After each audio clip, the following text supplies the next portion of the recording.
We are holding over one bill, S-4294, the Cross-Border Aerial Law Enforcement Operations Act, which we will consider at a future committee markup. I note the presence of a quorum, and I'd first off like to just thank Ranking Member Paul and his team for working together with us on this markup. We have a lot to get through today, but Ranking Member Paul, would you like to make an opening comment? No. We will now proceed to the legislation. The first item will be consideration of S-2492. I ask unanimous consent that the committee consider the Carper substitute amendment to S-2492 as the underlying bill. Seeing no objection, so ordered. Is there any further debate or discussion or on final passage? Seeing none, the question is on final passage of S-2492 as amended. The clerk will call the roll. Senator Carper. No, just kidding.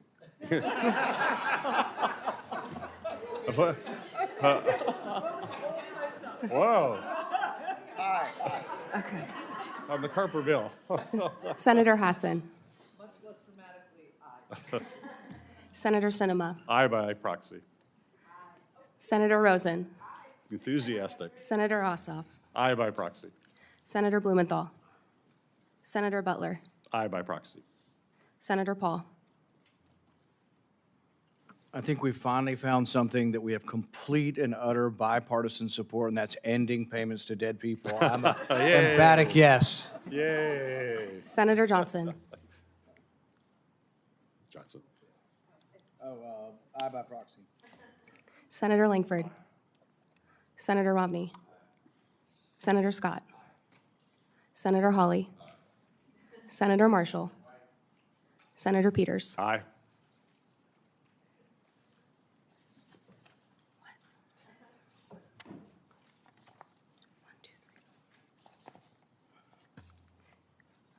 Mr. Chairman, on the vote of those present, the yeas are 10 and the nays are 0. On the vote by proxy, and for the record only, the yeas are 4, the nays are 0. On this vote, the yeas are 11, nays are 0, and the motion is agreed to. Motion's agreed to. We'll now proceed to the consideration of H.R. 6249. If there's no further debate or amendment, the question's on final passage of H.R. 6249. The clerk will call the roll. Senator Carper. Aye. Senator Hassan. Senator Sinema. Aye by proxy. Senator Rosen. Senator Ossoff. Aye by proxy. Senator Blumenthal. Senator Butler. Aye by proxy. Senator Paul. Aye. Senator Johnson. Aye by proxy. Senator Langford. Senator Romney. Senator Scott. Senator Hawley. Senator Marshall. Senator Peters. Aye.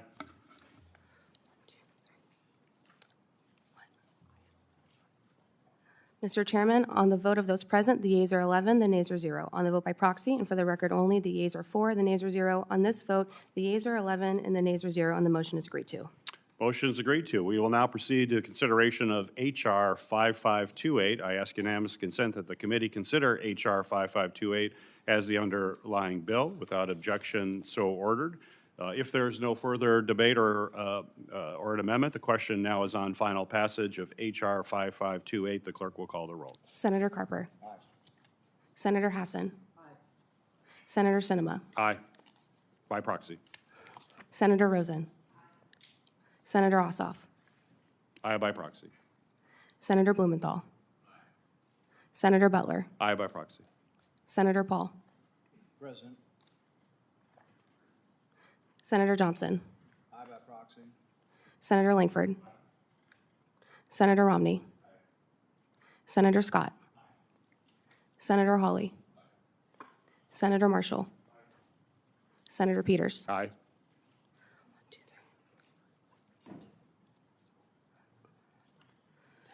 Mr. Chairman, on the vote of those present, the yeas are 10, the nays are 0. On the vote by proxy, and for the record only, the yeas are 4, the nays are 0. On this vote, the yeas are 10, the nays are 0, and the motion is agreed to. Motion is agreed to. We will now proceed to the consideration of S-4181. I ask unanimous consent that the committee consider the Peters substitute amendment as modified to S-4181 as the underlying bill. Without objection, so ordered. Does any member wish to offer an amendment or speak? Seeing none, the question is now on final passage of S 4184 as amended. The clerk will call the roll. Senator Carper. Aye. Senator Hassan. Senator Sinema. Aye by proxy. Senator Rosen. Senator Ossoff. Aye by proxy. Senator Blumenthal. Senator Butler. Aye by proxy. Senator Paul. Present. Senator Johnson. Aye by proxy. Senator Langford. Senator Romney. Senator Scott.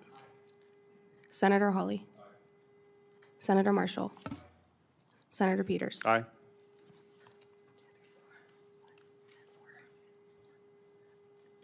Mr. Chairman, on the vote of those present, the yeas are 10, the nays are 0. On the vote by proxy, and for the record only, the yeas are 4, the nays are 0.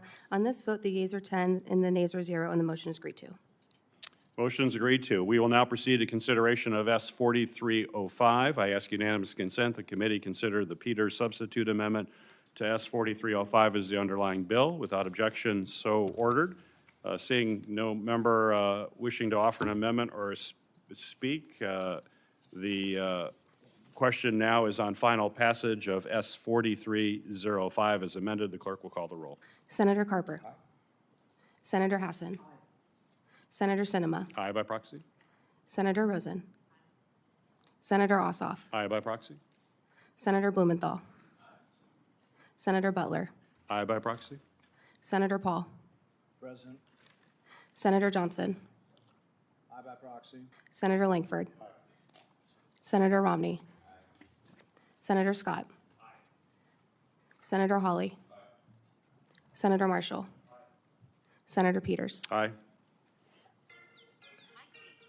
Mr. Chairman, on the vote of those present, the yeas are 10, the nays are 0. On the vote by proxy and for the record only, the yeas are 4, the nays are 0. On this vote, the yeas are 10, the nays are 0, and the motion is agreed to.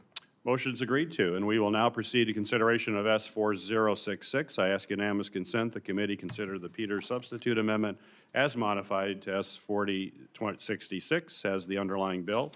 Without objection, so ordered. And seeing no member wishes to offer an amendment or debate, the question now is on final passage of S 4066 as amended. The clerk will call the roll. Senator Carper. Senator Hassan. Senator Sinema. Aye by proxy. Senator Rosen. Senator Ossoff. Aye by proxy. Senator Blumenthal. Senator Butler. Aye by proxy. Senator Paul. Present. Senator Johnson. Aye by proxy. Senator Langford. Senator Romney. Senator Scott. Senator Hawley. Senator Marshall. Senator Peters. Aye. Mr. Chairman, on the vote of those present, the yeas are 10, the nays are 0. On the vote by proxy and for the record only, the yeas are 4, nays are 0. On this vote, the yeas are 10, nays are 0, and the motion is agreed to. Motion is agreed to. We will now proceed to consideration of S 3015. I ask unanimous consent the committee consider the Langford substitute amendment as modified to S 3015 as the underlying bill. Seeing no objection, so ordered. Does a member wish to offer an amendment?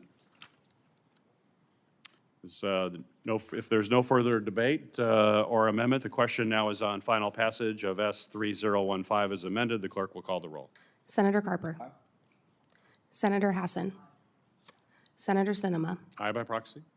Senator Rosen. Senator Ossoff. Aye by proxy. Senator Blumenthal. Senator Butler. Aye by proxy. Senator Paul. No. Senator Johnson. Aye by proxy. Senator Langford. Senator Romney. Senator Scott. Senator Hawley. Senator Marshall. Senator Peters. Aye.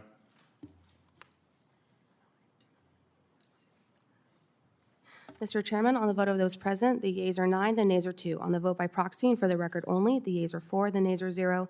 On this vote, the yeas are 9, the nays are 2, and the motion is agreed to. Motion is agreed to. We'll now proceed to consideration of S 4043. I ask unanimous consent the committee consider The Peters substitute amendment is modified to S4043 as the underlying bill. Without objection, so ordered. Does any member wish to offer an amendment?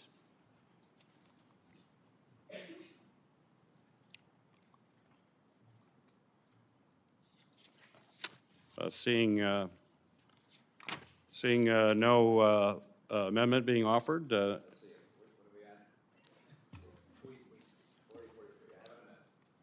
Senator Romney. Thank you, Mr. Chairman. My amendment number 4 to 4043 calls simply for the supervisory staff to monitor those that are teleworking to make sure they're doing something. So it's not saying what the monitoring has to be. It could be a call. It could be just an email at the end of the day. What did you accomplish today? It could be any number of things, but the idea of people teleworking and having no report whatsoever, no monitoring whatsoever, doesn't make a lot of sense. People could be at home, could run off and do other things during the day and not perform any work. So it's just saying that we need to make sure that people are actually doing the job if they're teleworking. So some kind of monitoring. It's not specific, doesn't describe what the monitoring has to be. It could be as simple, again, as just reporting on what they accomplished during the day, but some kind of monitoring. Well, Senator Romney, I certainly share your interest and concerns that we have to provide accountability to teleworking employees and would want to work with you on this because I think it is very important for us to know that information. But as this amendment is right now, I think we also need to balance this oversight with guardrails around what type of monitoring agencies would conduct. And I think without proper guardrails, it could result in employers misusing this authority and infringing on privacy and civil rights. But I'm not opposed at all to what you're trying to accomplish, and I would hope to work with you as we go forward to actually to move the intent of the amendment, but do it in a way that we're protecting privacy issues if need be.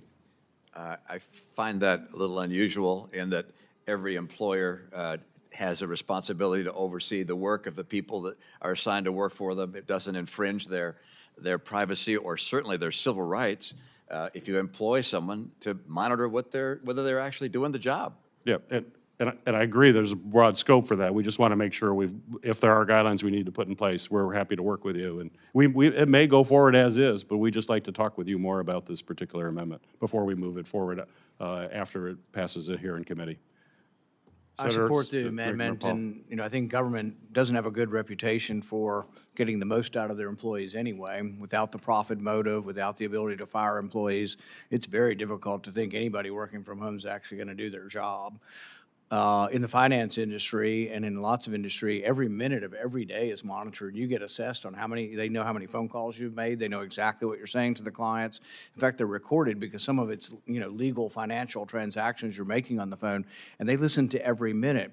And that's not a violation of the worker. The worker agrees to work for a company that's going to monitor it. But if no company in their right mind would let you work from home without, particularly if it's all on the phone, without monitoring what's being said and recording it, listening in on it. And so to encourage telework, as some of these bills are doing without significant controls, at least what goes on in the private sector, would be a big mistake.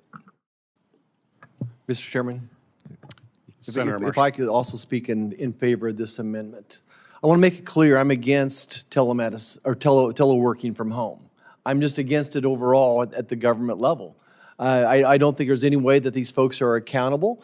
More and more folks back home, whether it's with the problem farmers working with NRCS or FSA, is not the local officers. It gets clogged at the USDA level, and they won't even tell us how many of their people are working from home. There's no accountability out there. What the problem with all this is that what we're doing today is it doesn't go far enough. If we were up here cleaning house, the first people I would fire, just like what Walmart is doing in the private sector. Walmart is firing a bunch of people that are working from home because guess what? If you're working from home, your job isn't that important in the first place. I cannot believe, in my guesstimations, I bet 80% of government employees in D.C. are working from home. It's a shame. It's a travesty. It's a waste of taxpayers' dollars. And I appreciate Senator Romney bringing this amendment forward. Ranking Member Paul.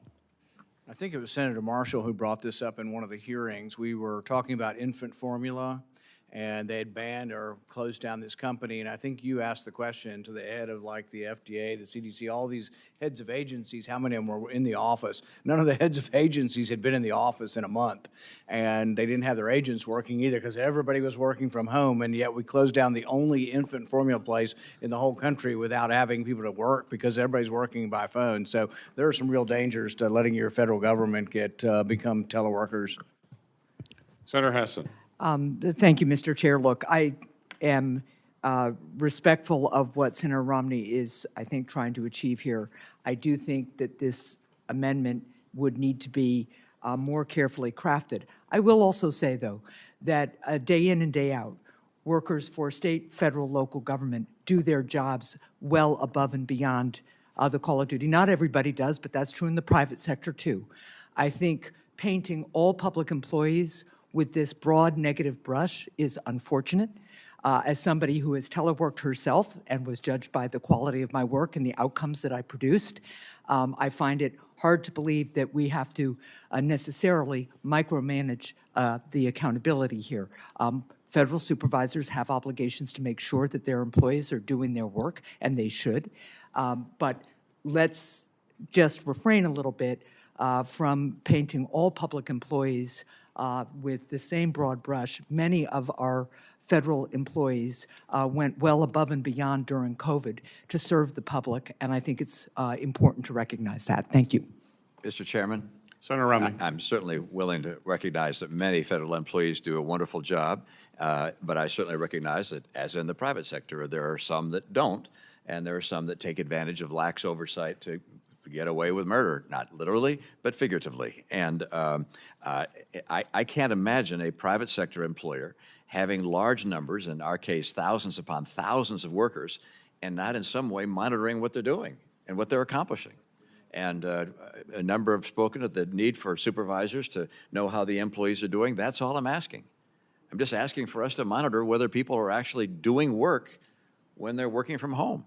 And it's not saying what they have to do, precisely how they have to monitor, but some evaluation of whether people are actually working. And I mean, I think there's this a belief on the public at large, whether it's true in this room or not, but the public at large, that federal employees may not all be working that hard. And when they see office buildings that are less than 30% occupied, federal office buildings, they say, hey, what's going on? Why'd you build these buildings if people aren't going to be in there working? And they know that if they want to get a question from an agency, sometimes it takes them days to be able to get through the line necessary to talk to somebody. So helping restore confidence on the part of the public in the federal workforce would be enhanced by saying, yeah, we're going to monitor, evaluate how well people are doing when they're working from home, because there's a belief on the part of a lot of people that's just not being done. So, Ranking Member Paul. so in the private marketplace, the way it works is people oversee because you have to make a profit, and profit sort of guards for efficiency, and it brings in all these guardrails for it. Government doesn't have those, so for government not to have the incentive of profit and then no guardrails, you got a real problem.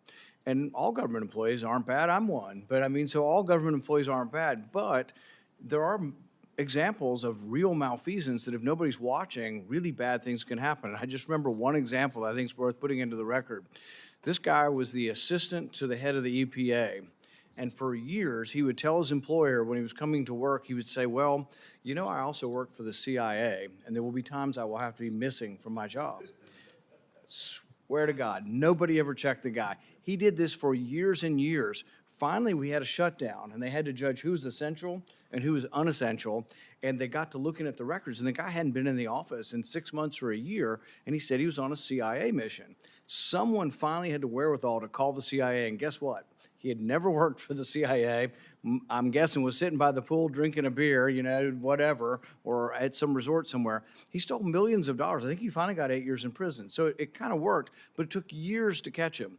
So if someone says they're on the phone and they're working 8 hours a day, someone ought to know if they're on the phone. I mean, you can't have teleworkers without having a monitor. You really have to know every minute they're on the phone. They'd have to give a report on what they're doing. Someone would have to be able to listen in independently anytime when they're doing work on the phone. And it's a little difference between having a manager having more leeway and having somebody at the beginning level that's working 8 hours on the phone taking customer complaints or complaints. They have to be monitored. Unmonitored, you are basically just printing money and throwing it away. And so if you guys vote this down, I think it really shows you don't have a real concern for the money that's being spent. I mean, somebody has to do something. You can't just let people work at home without oversight. Mr. Chairman. Senator Marshall. Final comment. However good of a job they're doing at home, I think they would do a better job if they're in the office, communicating with the staff around them. And certainly, as a manager of these people, it'd be much easier for me to manage them, and I would be more efficient as well. I think American taxpayers are paying good money, incredible benefits for these federal jobs, and they owe something to give it back as well, that they need to earn that money just like everybody in the private sector does. Thank you. Anyway, the intent of this legislation, let's be clear, is about transparency so that we do have accountability, because we all agree you have to have accountability. You're paying people a day's wage. You expect a day's work out of those individuals. That's the intent of this bill. Senator Romney, I appreciate what this language as well. I told you I fully support the intent of what you do, because we have to make sure people are indeed doing the work that they're been assigned to do. So I think we have a general agreement. It's just about drafting and how this particular amendment is drafted. What I would suggest is we could hold this bill over from today, not vote on it today, and your team and my team and everybody else who has opinions on this, which seems to be quite a few of us. As you know, we usually like to move bills here with as much consensus as possible. That has been the history of this committee, and I obviously respect the work you do and respect what you're trying to accomplish here. I will hold this bill over now, and we'll put it up on the next markup, and I would hope to earn your support with language that you believe achieves your ends, which I agree we need to be looking at. Thank you, Mr. Chairman. Thank you. We will now proceed to consideration of S4035. I ask unanimous consent that the committee consider the Scott substitute amendment to S4035 as the underlying bill. Seeing no objection, so ordered. Does any member wish to offer an amendment? I just make a statement. Yes, Senator Scott. Okay. First, I want to thank Chairman Peters and my co-sponsor, Senator Carper. I want to thank Senator Carper for working with me on this important legislation as we work to get it through final passage. FEHB is the largest employer-sponsored health insurance program in the country. It needs to be reserved for those who are truly eligible. It's alarming that OPM is wasting $1 billion of taxpayers' dollars every year by failing to properly monitor the FEHB program, allowing fraud. That's $1 billion we could be spending on priorities to the American people. For the moderate cost of an audit of the program, we can save taxpayers billions going forward. I'm glad the chairman and my colleagues agree this is common sense. By the way, I think in the private sector, we've all done this. I did it when I was governor of Florida, and we found a lot of savings. So, but thanks everybody for supporting this. Thank you. Thank you for the leadership on this, Senator Scott. Yes, Senator Carper. I want to thank Senator Scott. I want to thank Senator Scott for leading on this and giving me a chance to join in on it.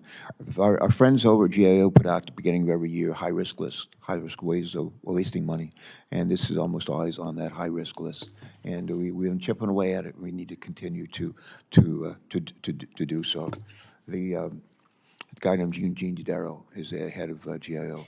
And this is, whenever I meet and talk with him, this is something that usually comes up. So I'm happy to join you in doing this, and this is something that needs to be done. Thank you.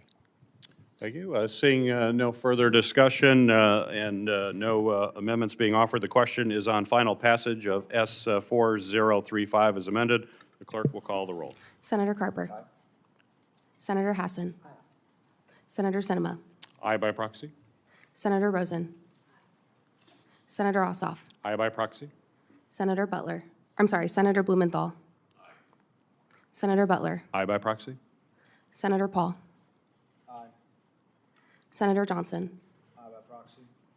Senator Langford. Aye. Senator Romney. Aye. Senator Scott. Aye. Senator Hawley. Aye. Senator Marshall. Senator Peters. Aye. Mr. Chairman, on the vote of those present, the yeas are 11, the nays are 0. On the vote by proxy and for the record only, the yeas are 4, the nays are 0. On this vote, the yeas are 11, the nays are 0, and the motion is agreed to. Motion is agreed to. We will now proceed to consideration of S 3810. I ask unanimous consent that the committee adopt the Peters-Hawley substitute amendment as modified to S 3810 as the underlying bill, as well as Peters Amendment Number 2 is modified to update the bill title. Seeing no objection, so ordered. Senator Hawley. Thank you, Mr. Chairman. I just want to say thank you for partnering with me on this and working with me on it. I want to thank Senator Scott for his co-sponsorship. I'll be very brief. This bill is very simple. It just proceeds on the premise, the principle, that independent private consulting firms who are making $1 billion, let's say, in contracts with the federal government shouldn't at the same time be making money from our chief adversaries like China or Russia or North Korea. And unfortunately, there are many examples of this. The leading one is probably McKinsey, who has indeed made $1 billion in federal government contracts, most of those with the Defense Department since 2008, and at the same time was advising the Chinese Communist Party on multiple projects, most egregiously the infamous Made in China 2025. And in fact, I've got McKinsey's product that they contributed to this right here. I can't read it because it's in Chinese, but here it is. So this bill would put a stop to that, Mr. Chairman, as I think is only fair and proper. And I thank you again for your partnership on this.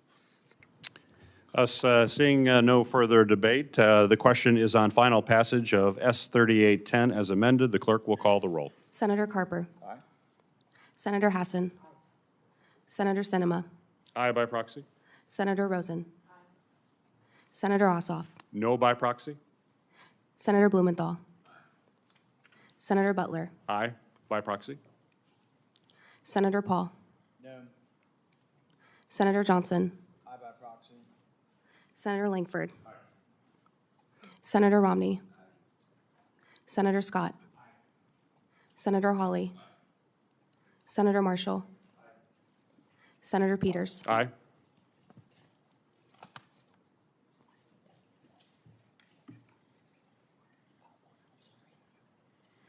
Mr. Chairman, on the vote of those present, the yeas are 10, the nays are 1. On the vote by proxy and for the record only, the yeas are 3, the yeas are 3, the nays are 1. On this vote, the yeas are 10, the nays are 1, and the motion is agreed to.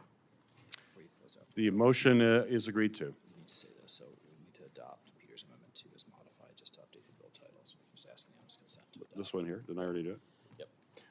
On S 3810, I also ask unanimous consent the committee adopt the Peters substitute amendment as well, which I did before, as well as Peters Amendment Number 2 is modified to update the bill without objection, so ordered.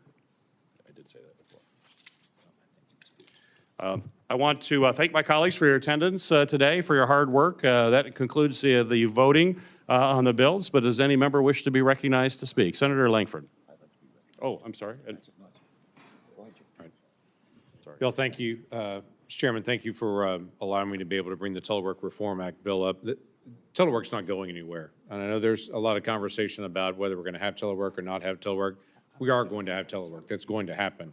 So the issue is, do we allow agencies to be able to set their own rules and guidelines for it, or does Congress speak into this?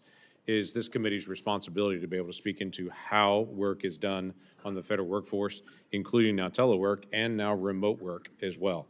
So oversight is required, but we need some basic transparency of the process of how decisions are being made in agencies, and we need to determine. This bill that I'm bringing today actually deals with several things. One is it requires a look to say, is there potential value, advantage, disadvantage on telework and remote work? It requires agencies to be able to look at it and say which jobs are most prone to this that we could use for, and which jobs are not to be used for telework and remote work, so that we make sure that employees that need to be in the office are in the office. Those jobs that can be done by telework or remote work could be done that way as well. And then it also sets aside a way to be able to hire veterans, spouses of veterans, and spouses of federal law enforcement. These are folks that get moved all the time, that are by request of us in the federal government in leadership to say we want them to be able to move every 2 to 3 years. Their spouses are not able to have a career, and they're often in very remote locations. This gives them the opportunity to be able to get those remote working jobs that are from different agencies, that while their spouse is on a federal law enforcement task somewhere in a remote assignment, or in the armed services in a remote assignment, that spouse could maintain a career, not just find a random job in each location, but actually build a career as well. We think that's incredibly important to be able to allow that. I do want to thank many members on this dais that have engaged in this. Senator Peters, Senator Sinema, but there's been lots of amendments and changes. We put the language out for us to be able to look at. This is an area that we need to talk about and that we need to come to some decisions on so that agencies have guidance from us on this. So thanks for the support of so many on this to be able to move it forward today. And thank you for your leadership on this, Senator Langford. Senator Carper. Yeah. My father used to tell my sister, me growing up, said, just use some common sense. We do some boneheaded stunt. Your parents probably said that to you from time to time as well. Whenever, almost every time that Senator Langford opens his mouth, I think of my father, because you always demonstrate a lot of common sense, and do so again here. One of the, the days that we're not in session, I try to go back and forth on the train almost every day that we are in session, but I feel lucky to do that. But the days that we're not in session, I will travel my state, my little state. We only have like 3 counties, about 1 million people. And I do customer calls to businesses large and small. And when I ask businesses how they're doing, I ask them how they're doing, how we're doing, I ask them what we can do to help. Almost without exception, they say their biggest challenge right now is finding people who come to work, who work, who are trainable, who will come to work, have a good work ethic, and be available as needed. One of the things I've heard from years from constituents in Delaware and elsewhere is find out what works, do more of that. And the other thing that I heard a lot from is, why doesn't government act a lot more like a business? We all heard that. And businesses out there, and where I live, one of the things that businesses are doing in order to meet their workforce needs is they're beginning to offer childcare on site. And in some cases paid for entirely, in some cases shared expense. But I think that's one of the things that we need to keep in mind. I'm really glad, I really admire the way you handled the concerns with us, our colleague from Utah, and give us a chance to work this out. This is important. I think if we, I like to say bipartisan solutions are lasting solutions. If we can find a bipartisan solution here, it'll be good, not just good for us, it'll be good for our country and those that we represent. But thank you very much. Very good. Thank you, Senator Carper. What for the record, on final passage of S 3810, Senator Ossoff was recorded as a nay by proxy. That should be changed to a yes by proxy for Senator Ossoff on final passage of S 3810. Seeing no other member wishing to speak, this business meeting is now adjourned.